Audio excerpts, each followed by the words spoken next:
Bienvenue à tous à cette conférence intitulée Alain Juppé, comment penser l'Europe pour la repenser.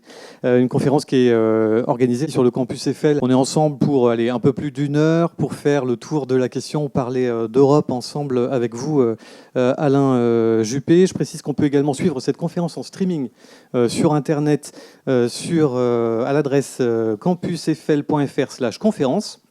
Et puis également participer à la conférence et la suivre en live sur Twitter grâce au hashtag JuppéLive. On a fait simple, JuppéLive tout attaché.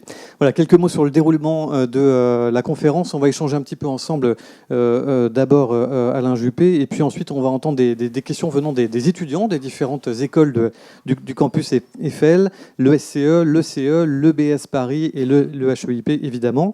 Et puis on vous donnera aussi la parole dans la salle et puis on aura également peut-être des questions du côté de Twitter. Je ne vais pas refaire votre CV, Alain Juppé, parce que je pense que votre parcours a très bien été décrit par Pierre Pariante. Je précise juste qu'effectivement, vous êtes en ce moment en campagne, plus ou moins, un candidat à la primaire en vue des élections présidentielles. Et hier soir, vous avez lancé un mouvement, c'est un peu raccord avec notre présence aujourd'hui sur un campus, un mouvement qui s'appelle Juppé, les jeunes avec Juppé, c'est ça, je ne me trompe pas. Et vous avez déclaré hier soir, à l'occasion du lancement de ce mouvement, il faut redonner à nos concitoyens l'envie d'Europe. Alors c'est ma première question, Alain Juppé. Est-ce que vous pensez que les Français n'ont plus d'aspiration européenne ? Permettez-moi d'abord de vous dire combien j'ai plaisir à me retrouver ici dans ce beau campus, dont je dois dire que je ne connaissais pas les locaux. Merci à son président de m'accueillir et des paroles de bienvenue qu'il a bien voulu m'adresser. J'aime bien ce genre d'exercice, être au contact des jeunes gens et des jeunes filles de France. On me dit toujours que je vais vers les meilleurs, ce soir sans doute encore, mais je le disais aussi hier soir, entouré par les jeunes avec Juppé, que c'est mon antidote, si je puis dire, ma cure de vitamine et d'optimisme dans la morosité générale et ambiante. Donner envie d'Europe. Est-ce que les Français en ont encore envie ou pas envie ? Je pense que, comme dans beaucoup de pays européens, la situation est très ambiguë. D'un côté, on voit bien monter l'euroscepticisme, pour ne pas dire un petit peu plus, l'euro-hostilité.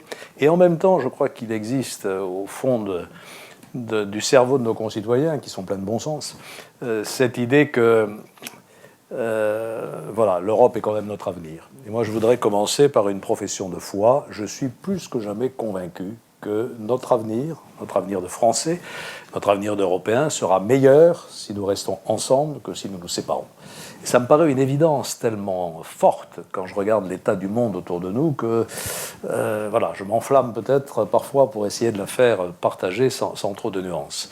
Quand vous regardez la situation des pays qui nous entourent, vous vous dites que le monde n'est pas paisible. La guerre est sur le continent européen, à moins de 3 heures d'avion de Paris. Quant à ce qui se passe sur notre flanc sud, tout autour de la Méditerranée, et puis sur un arc de crise qui va du Pakistan jusqu'au Nigeria, on voit bien que ceci nous menace directement et que nous sommes la cible d'un terrorisme barbare et impitoyable. Et on peut imaginer que nous allons nous séparer, que nous allons démolir ce que nous avons mis 50 ans à construire. J'étais samedi dernier dans un petit théâtre de la rue de la Gaîté pour assister à une pièce jouée par Francis Huster sur un texte de Stefan Zweig, il paraît qu'il faut dire Zweig, qui s'appelle Le joueur d'échecs. C'est une partie d'échecs entre un Autrichien distingué qui a fui l'Autriche après l'Anschluss parce qu'il est juif, et puis un joueur d'échecs qui lui incarne davantage la barbarie européenne de ce temps. Et Francis Huster est revenu en scène après la fin de la pièce pour nous rappeler quelques chiffres. 50 millions de morts pendant le second conflit mondial. Pas intégralement en Europe, mais 50 millions de morts. Et plus de 20 millions à l'occasion du premier conflit mondial. C'est pas la nuit des temps, c'était il y a un siècle. Nous sommes étripés, nous sommes massacrés, nous sommes livrés à des génocides sur le territoire de l'Europe. Et alors, on va remettre des frontières entre la France et l'Allemagne, on va casser, je le répète, ce qu'on a eu tant de mal à faire. Voilà. Alors, on me dit toujours que quand je m'adresse à des auditoires 20, 25 ans ou encore moins, cet argument « l'Europe c'est la paix » est devenu dépassé et obsolète. Non. La paix n'est pas un acquis pour toujours. Nous sommes dans un monde qui est dangereux. J'ai parlé de l'arc de crise, mais voyons monter aussi les nationalismes en Chine, en Russie, etc. Nous avons intérêt à rester groupés plutôt que séparés. C'est mon acte de foi. Est-ce que c'est un message que vous adressez aussi à David Cameron, ça, aujourd'hui, qui, lui, après avoir été réélu au début du mois de mai, se lance dans une initiative d'un référendum sur le maintien de la Grande-Bretagne dans l'Union européenne ? Alors après avoir fait cet acte de foi dans l'Union des Européens, je précise ma pensée. Ça ne veut pas dire pour autant que tout va bien, Madame la Marquise. J'ai bien conscience que l'Europe, au sud comme au nord, provoque aujourd'hui des réactions de rejet. Dans les pays du Sud, parce qu'elle est assimilée, à tort ou à raison, et parfois à tort, à l'austérité.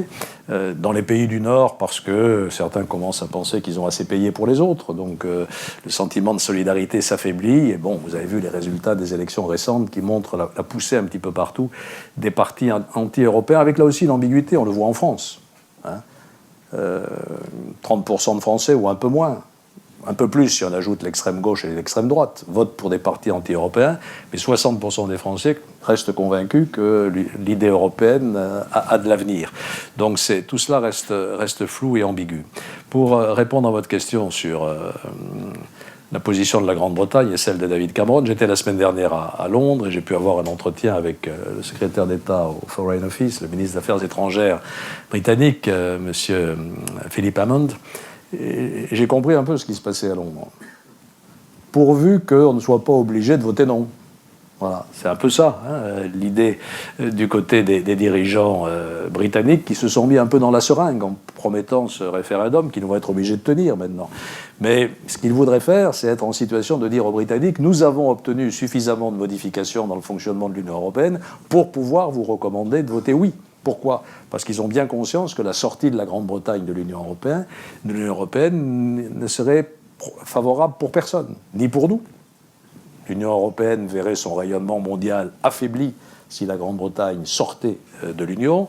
Quant à la Grande-Bretagne, elle serait fragilisée, bien entendu, en particulier sur le plan économique, si elle sortait de l'Union. Ce n'est pas un hasard si 80% des forces économiques en Grande-Bretagne sont hostiles à la sortie de l'Union. Alors, est-ce qu'il y a une marge de discussion ? Est-ce qu'on peut arriver à se mettre d'accord avec les Britanniques pour trouver une solution qui sauve la face de tout le monde ? Je pense que oui. Je crois qu'ils ont compris qu'une modification des traités n'était pas possible. Il n'y aura pas d'unanimité entre l'ensemble des membres de l'Union européenne pour changer les traités. Est-ce qu'on peut trouver des solutions sans changer les traités ? C'est possible. Et sans trahir le secret de mes débats, j'ai bien reçu le message des Britanniques. Quelle est leur préoccupation numéro 1, m'ont-ils dit ? Numéro 1, il a bien insisté là-dessus, l'interlocuteur, l'immigration. Et pas l'immigration en provenance de Libye ou du Pakistan, l'immigration interne à l'Union européenne, les mouvements de population internes à l'Union, et notamment le million de Polonais qui travaillent aujourd'hui en Grande-Bretagne. Avec notamment cette question, vous le savez, extrêmement sensible, des travailleurs détachés. Des travailleurs qui sont payés au salaire du pays dans lequel ils travaillent, par hypothèse la Grande-Bretagne, mais avec des charges sociales qui sont celles du pays d'origine. Et vous voyez bien que ça fausse totalement la concurrence, ça va de soi. Est-ce que c'est une préoccupation qui nous est complètement étrangère ? À nous, Français ? J'en suis pas sûr. On pourrait peut-être discuter ensemble pour voir s'il n'y a pas des accommodements qui permettraient d'améliorer ce système. Et puis il y a d'autres sujets dont on peut discuter, si bien qu'au total, je pense qu'il faut parler avec les Britanniques et il faut essayer de trouver des... Alors, je vais utiliser une formule qui n'a rien à voir avec cette discussion, mais c'est mon travers québécois, des accommodements raisonnables. Voilà. Est-ce que ce n'est pas aussi le signe, ce qui se passe en Grande-Bretagne, de la difficulté à créer une cohésion en esprit européen et que finalement aussi les problématiques de politique interne ressurgissent sur le débat européen un peu partout à travers le continent ? Est-ce qu'on arrivera un jour à dépasser tout ça, selon vous ? Je n'en sais rien. L'Europe ne se porte pas bien. Après avoir dit que je continuais à y croire dur comme fer, je constate qu'elle ne se porte pas bien. Et que partout, ces sentiments d'incompréhension ou de rejet progressent. Pourquoi elle ne se porte pas bien ? D'abord parce que, c'est une formule un peu éculée, mais elle souffre d'un déficit démocratique. On ne comprend pas ce qui s'y passe. Et il faut dire que entre la Commission, le Conseil des ministres, le Conseil européen, le Parlement européen, on y perd un peu son latin, malgré les améliorations qui ont été apportées à l'élection du Parlement européen, au choix du président de la Commission, qui pour la première fois à l'issue du dernier scrutin a été choisi dans la formation politique majoritaire, donc c'était déjà un progrès de la démocratie, malgré les améliorations du traité de Lisbonne qui donne des pouvoirs renforcés au Parlement européen, on est en codécision aujourd'hui, malgré tout cela, les processus restent assez impénétrables pour le citoyen de base. C'est le premier déficit dont souffre l'Europe. Ensuite, la deuxième explication de nos difficultés, c'est qu'on est d'accord sur rien, entre Européens. Sur beaucoup de sujets que je pourrais énumérer, en particulier sur beaucoup de sujets de politique étrangère, il y a des divergences de fond entre pays européens. Et puis, enfin, il n'y a pas de projet commun, ou il n'y a plus de projet commun. Pour réussir une entreprise collective, il faut se rassembler autour d'un objectif qui tend les volontés et donne un but. Et aujourd'hui, ce n'est pas le cas. Et c'est à cela qu'il faut s'attaquer. C'est un défi tout à fait considérable. Alors, il n'y a pas que des aspects totalement négatifs quand même dans cette construction européenne. Il y a une étude qui est sortie il n'y a pas longtemps, à la fin du mois, qui a été publiée par le cabinet Ernst & Young, qui annonce qu'il y a plus de 4000 projets d'implantation de groupes internationaux en Europe. Je ne sais pas si vous avez eu connaissance de cette étude. Est-ce que ce n'est pas quand même un signe encourageant, peut-être d'une certaine reprise sur le continent ? Oui, mais nous restons l'une des toutes premières puissances économiques du monde, ensemble. Je parle sous le contrôle de Philippe de Sertine, qui connaît mieux les chiffres que moi, peut-être la première puissance économique quand on est tous ensemble. Donc on a des atouts absolument formidables, et la France elle-même d'ailleurs, j'y reviendrai peut-être. Donc il ne s'agit certainement pas de baisser les bras, il faut voir comment nous pouvons optimiser ces atouts qui sont les nôtres et comment on peut redonner un nouvel élan à la construction européenne et recréer l'envie d'Europe. L'Europe a réussi un certain nombre de choses. Je rencontre souvent mes amis agriculteurs qui, dans certains territoires ruraux du pays, se laissent aller à voter un peu trop pour le Front National, à mon gré. Et je leur dis quand même, mais s'il n'y avait pas eu la politique agricole commune, où en seriez-vous ? Aujourd'hui, la filière agroalimentaire est un atout formidable pour la France. Et donc, il faut que l'Europe retrouve cette ambition qui fait d'elle une puissance agroalimentaire capable de nourrir une proportion, une population qui atteindra 9 milliards d'êtres humains d'ici la fin du siècle. Donc nous avons là un atout tout à fait magnifique. Il y a d'autres domaines dans lesquels nous avons réussi, même dans le domaine du climat. Vous voyez, je me suis fait donner ces chiffres sur la base des engagements que nous avons pris à Tokyo. Voilà, le PIB de l'Union européenne a cru de 45% de 1990 à 2013. Nos émissions de gaz à effet de serre ont décru de 19%. Voilà, quand on fait des choses ensemble, quand on prend des engagements ensemble, on arrive à obtenir des résultats. Puis on pourrait citer d'autres réussites de l'Union européenne, cela va de soi. Ici, devant des étudiants, je ne peux pas ne pas évidemment évoquer la mobilité étudiante. Erasmus est un programme absolument extraordinaire qui malheureusement ne touche que trop peu d'étudiants européens, une toute petite fraction, mais ceux qui en bénéficient, là aussi j'ai des chiffres tout à fait parlants, ont ensuite un accélérateur de carrière, si je puis dire, tout à fait extraordinaire. Et en plus, c'est ça qui crée la sympathie entre les Européens, de se connaître, de passer un an dans une université italienne ou allemande. C'est ça qui crée ce sentiment d'un bien commun européen, d'une culture européenne, et même d'une civilisation européenne. Donc c'est ça qu'il faut essayer de recréer. Alors comment ? Il y a une idée, je ne sais pas si on y viendra dans le flux des questions, une idée qui n'est pas tout à fait neuve, mais que je crois encore opérationnelle, et en tout cas j'en cherche d'autres si vous en avez, qui est de dire, voilà, tout le monde n'est pas obligé d'aller à la même vitesse. Ceux qui veulent aller plus vite doivent pouvoir le faire. Et les autres n'ont pas à les empêcher de le faire. Alors on appelait ça l'avant-garde. C'était un texte d'ailleurs qui remonte à 20 ans de M. Schäuble et de M. Lamers. Ensuite il y a eu Joschka Fischer qui a repris ça. Jacques Chirac avait rebondi sur cette idée. On peut parler des deux cercles, on peut parler de l'Europe à géométrie variable. Je crois que la zone euro doit constituer le cœur de l'Europe de demain. Nous sommes allés dans ce domaine trop loin pour ne pas aller plus loin. Il faut faire un pas de plus dans le sens de l'intégration. On a déjà une banque centrale qui fonctionne, même si Philippe de Sertine la trouve trop laxiste, et s'il craint la bulle de la dette, à juste titre. Nous avons une procédure budgétaire assez stricte, que nous ne respectons pas. Alors on s'en plaint. Ça aussi, je fais une petite parenthèse. Pourquoi est-ce que l'Europe est impopulaire souvent? Parce que nous lui faisons porter le chapeau.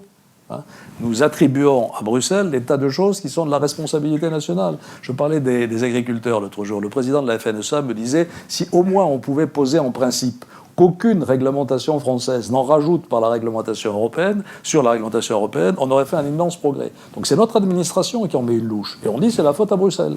Donc revenons à une saine appréciation des choses. Je ne sais plus pourquoi j'ai fait cette digression, mais je parlais donc des progrès que nous avons faits dans un certain nombre de domaines, et notamment dans le problème de la mobilité des étudiants. Oui, l'Europe a plusieurs vitesses. Donc il faut que nous allions plus loin dans l'intégration. J'ai parlé de la monnaie, j'ai parlé des budgets. On ne pourra pas continuer à faire fonctionner longtemps une zone à monnaie unique avec des régimes fiscaux profondément divergents, non seulement sur les taux, mais aussi sur les bases et sur la structure même des systèmes fiscaux. Donc, il faut que la France et l'Allemagne, comme on l'a annoncé à plusieurs reprises, se mettent autour de la table et progressent dans l'harmonisation fiscale. Et puis, autour de cette Europe plus intégrée, il y aura une Europe plus souple. J'ai parlé de ça. Je reviens à mon entretien avec le Foreign Secretary. Là, je lui parlais d'une Europe à deux vitesses. Il m'a dit non, pas two speed, two pillars. Moi, je lui dis très bien, two pillars, c'est très bien. Donc même les Anglais ne sont pas hostiles à cette idée que voilà, chacun va à son rythme et que ceux qui veulent aller plus loin vont plus loin et que les autres ont une conception différente de l'Europe. C'est une première façon, peut-être, je pense, de relancer la dynamique européenne. Un mot peut-être, Juppé, puisque vous le disiez, on est sur un campus, c'est vrai qu'on est au cœur du sujet. Vous en parliez sur votre blog dans un billet que vous aviez nommé « Europe, mon amour », qui était une déclaration d'amour à l'Europe, qui doit dater de... Parfois le sens de la provocation, ça m'arrive. Et vous évoquez le rôle justement de l'éducation, le rôle de l'enseignement supérieur dans la construction européenne. Est-ce que vous pouvez nous préciser un peu en quoi pour vous ce rôle consiste, peut-être en dehors de cette question de la mobilité que vous avez abordée là? Pour l'instant, l'Europe n'intervient qu'en soutien, qu'en appui. Les questions d'éducation, qu'il s'agisse d'enseignement supérieur ou des autres degrés d'enseignement, restent de la compétence des États, et je pense qu'elles le resteront longtemps, parce que, j'y reviendrai aussi, il ne suffit pas d'aller plus loin dans l'intégration de la zone euro, il faut aussi peut-être ramener Bruxelles à ses compétences essentielles. Vous connaissez le principe de subsidiarité dont on se gargarise, il faudrait peut-être le faire respecter un petit peu plus. Et ça aussi, c'est une idée britannique rapatriée dans les capitales nationales, ce qui n'a pas forcément à être traité à Bruxelles.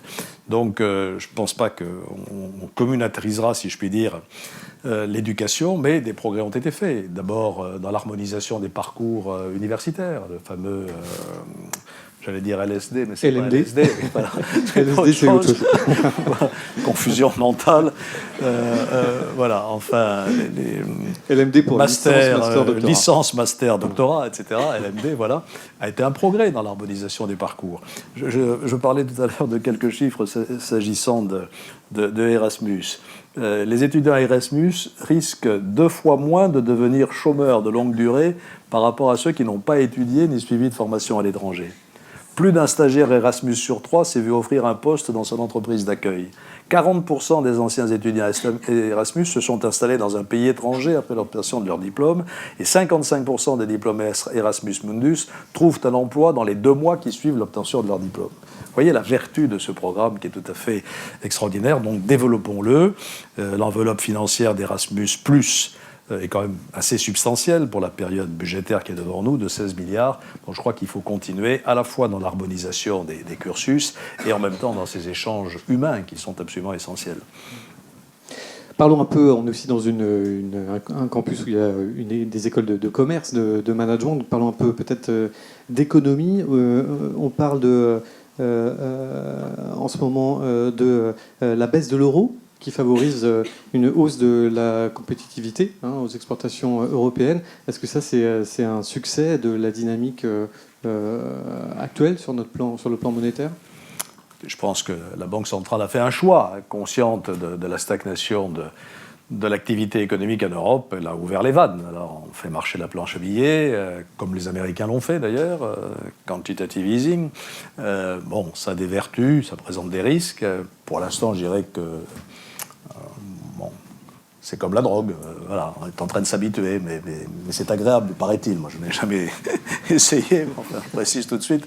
Mais voilà, en ce moment, c'est agréable, semble-t-il.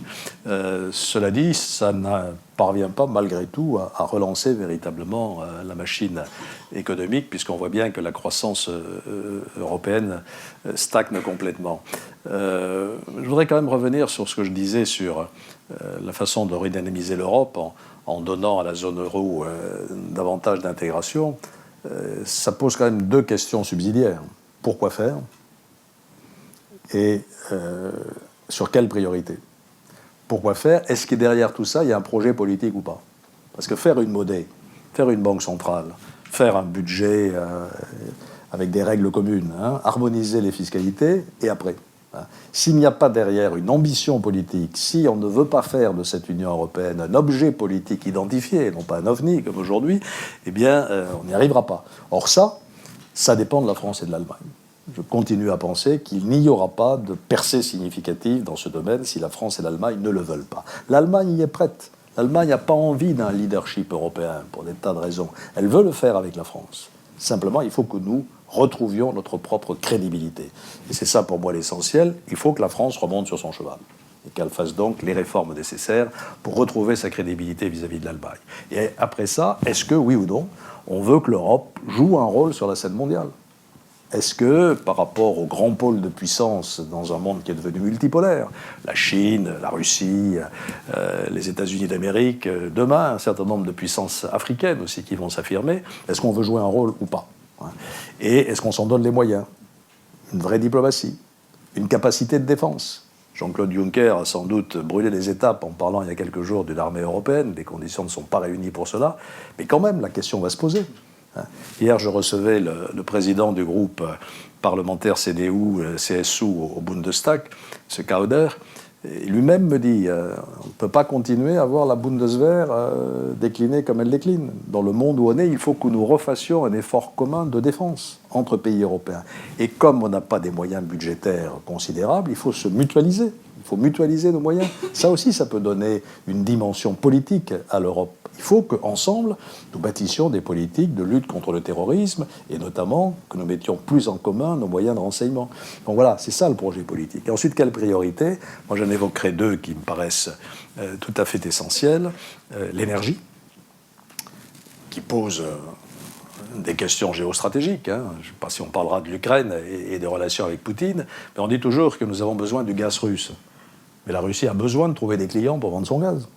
Donc si nous étions capables de créer un rapport de force en nous organisant, l'Europe l'a décidé en principe. On a décidé d'une union de l'énergie, mais pour l'instant c'est une idée un peu floue. Donc une politique de l'énergie, c'est très difficile. Entre un pays comme l'Allemagne et un pays comme la France qui ont fait des choix de transition énergétique différents. Il faut quand même y travailler. Et l'autre sujet, c'est le numérique. Sur les 20 plus grandes entreprises mondiales du numérique, il n'y en a aucune européenne. On n'a pas été fichu d'exister alors que nous avons tout le matériel intellectuel pour le faire. Donc est-ce qu'il est trop tard pour mettre le paquet dans ce domaine-là et en tout cas pour avoir une politique d'innovation et de soutien à l'innovation. Sans innovation, pas de salut, on le voit bien. Donc voilà aussi quelques idées sur la redynamisation de l'Europe. L'innovation, pour vous, c'est un des leviers, une des réponses à ces problématiques ? Totalement. Bien sûr, dans tous les domaines. Je racontais tout à l'heure que je visitais à l'heure du déjeuner les établissements Dassault. Ici à Paris, Dassault m'intéresse, puisque vous savez qu'ils assemblent leurs Falcon et les Rafales à Bordeaux, sur le site de Mérignac. Donc pour nous, c'est un pôle de développement économique majeur. Et ils me montraient les percées technologiques qu'ils ont faites par l'innovation. Tous leurs ingénieurs et tous leurs compagnons, comme ils disent, pour désigner leurs ouvriers, travaillent maintenant sur une maquette numérique commune qui permet des gains de productivité considérables et qui leur permet de maintenir leur fabrication en Europe alors que la concurrence américaine est quand même redoutable. Donc c'est l'innovation qui les a sauvés d'une certaine manière et qui leur permet d'être une entreprise particulièrement performante. Et c'est vrai dans tous les domaines. Et quand on dit innovation, on parle toujours innovation technologique et scientifique. Il y a aussi l'innovation dans le management, l'innovation dans tous les processus d'organisation. Je pense que c'est la voie de l'avenir. Pardonnez-moi de vous raconter ma vie, mais je viens de visiter aussi rue de la Boétie. Ça m'a fait sourire parce que c'était l'ancien siège de l'UMP, voilà, qui a été transformé en pépinière d'entreprise. Tout arrive. C'était un curieux destin pour le siège d'un parti politique. Et là, il y a une pépinière qui s'appelle le Village, by CA. On parle français maintenant partout en France.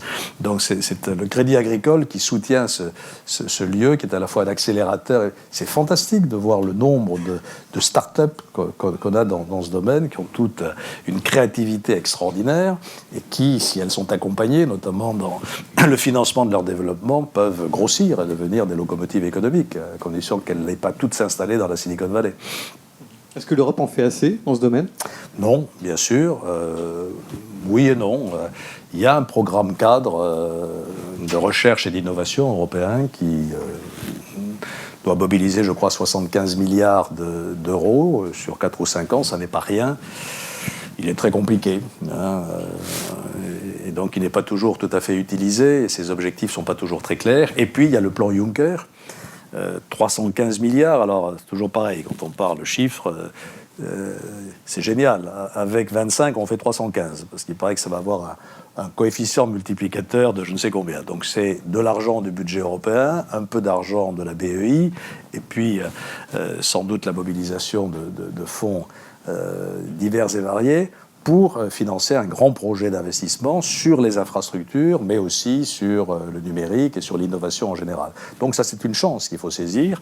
C'est un peu la philosophie de ce que la France a fait il y a 3 ou 4 ans avec le programme des investissements d'avenir, dont la philosophie était tout à fait celle-là. Financer la recherche et l'innovation de rupture le plus souvent possible, parce que même en situation de déficit budgétaire, c'est pas idiot d'emprunter pour financer l'investissement et l'innovation. Autant c'est dangereux d'emprunter pour payer des fonctionnaires, parce qu'on transmet la charge sur nos enfants, autant ça peut être justifié d'emprunter pour investir. Et je crois que l'Europe doit être plus audacieuse dans ce domaine.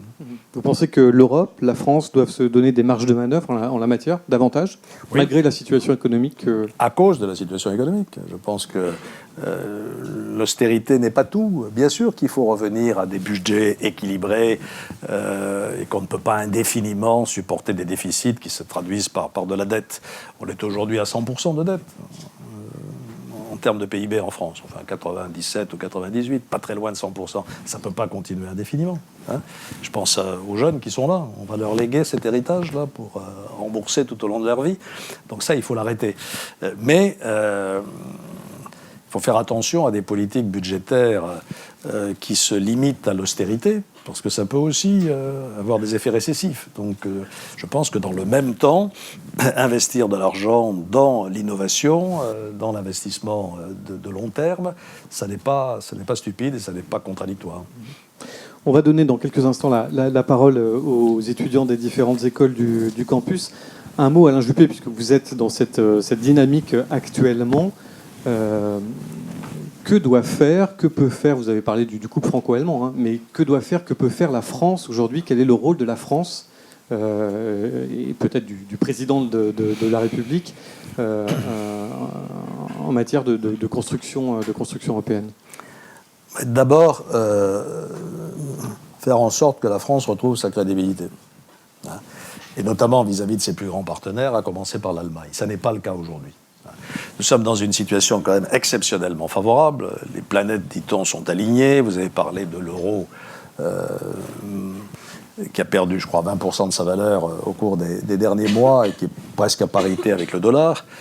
C'est très compliqué d'en mesurer les effets économiques. Là. Récemment, les gens d'Airbus me disaient pour l'instant et pendant les 3 ans qui viennent, on verra rien parce qu'on a des accords comment on appelle ça, de protection de change, enfin de couverture de change, qui font que on ne bénéficie pas totalement de la parité actuelle. Mais enfin, globalement, c'est quand même favorable. Le baril est au niveau qu'on sait, ça remonte, donc c'est fragile. Et les taux d'intérêt aujourd'hui. Là, on parlait d'un troisième, c'est une petite digression, d'un troisième PIA, vous savez, le programme d'investissement d'avenir que j'évoquais, là, ce programme que j'ai porté la première fois sur les fonds baptismaux avec Michel Rocard. On avait décidé d'innover vis-à-vis des universités françaises pour les habituer un peu à une démarche plutôt anglo-saxonne, c'est-à-dire à les doter d'un capital important et de leur dire, vous vous financez sur les revenus du capital. On avait appelé ça des dotations non consommables. L'endowment de l'université de Bordeaux ne devait pas atteindre tout à fait celui de Harvard quand même. Harvard, je crois que c'est 20 milliards de dollars, quelque chose comme ça. Pour Bordeaux, c'était 500 millions d'euros. Voilà, c'est un début. Mais hier, on se disait avec Louis Schweitzer, avec tout ça, c'est placé en obligation du Trésor, avec des taux à 0,5, ça marche plus. Donc, des taux d'intérêt historiquement bas. Or, qu'est-ce qui se passe? On n'en profite pas. Parce qu'on n'a pas fait les réformes structurelles qui permettaient d'accompagner ce mouvement, et c'est absolument indispensable. On pourra en parler, même si ce n'est pas vraiment un sujet européen. Et à partir de là, je crois qu'il faut que la France retrouve une voie. Moi, j'essaye d'être aussi mesuré que je peux dans mon appréciation de la façon dont la France est gouvernée depuis 2012. En matière de politique étrangère, je n'ai pas que des désaccords. J'ai approuvé l'intervention au Mali. Voilà, je pense que ce que nous faisons vis-à-vis de la Russie, on peut aussi en parler, et plutôt dans la bonne direction. Je sais que dans mon parti, il y a un accès aigu en ce moment de poutinophilie extrême, mais je pense qu'il faut savoir créer aussi là un rapport de force. En revanche, je pense qu'en Europe, nous sommes muets. Nous ne disons rien, nous ne prenons aucune initiative, nous n'existons plus. Et donc le rôle de la France, quand elle aura retrouvé les moyens de sa crédibilité, sera de reprendre l'initiative. Et il faudra qu'il y ait avec l'Allemagne un moment de vérité. On y va ou on n'y va pas? Est-ce qu'ensemble, on reprend une initiative, dans le sens de ce que j'ai dit, pour redonner à la zone euro un projet politique commun et le proposer aux Européens? Ça sera un grand rendez-vous. Je ne suis pas sûr de la réponse des Allemands, mais en tout cas, je suis sûr qu'aujourd'hui, si on ne leur demande pas, il ne se passera rien. Très bien, merci. On va s'arrêter là parce qu'on est pris par le temps. Alain Juppé, merci beaucoup.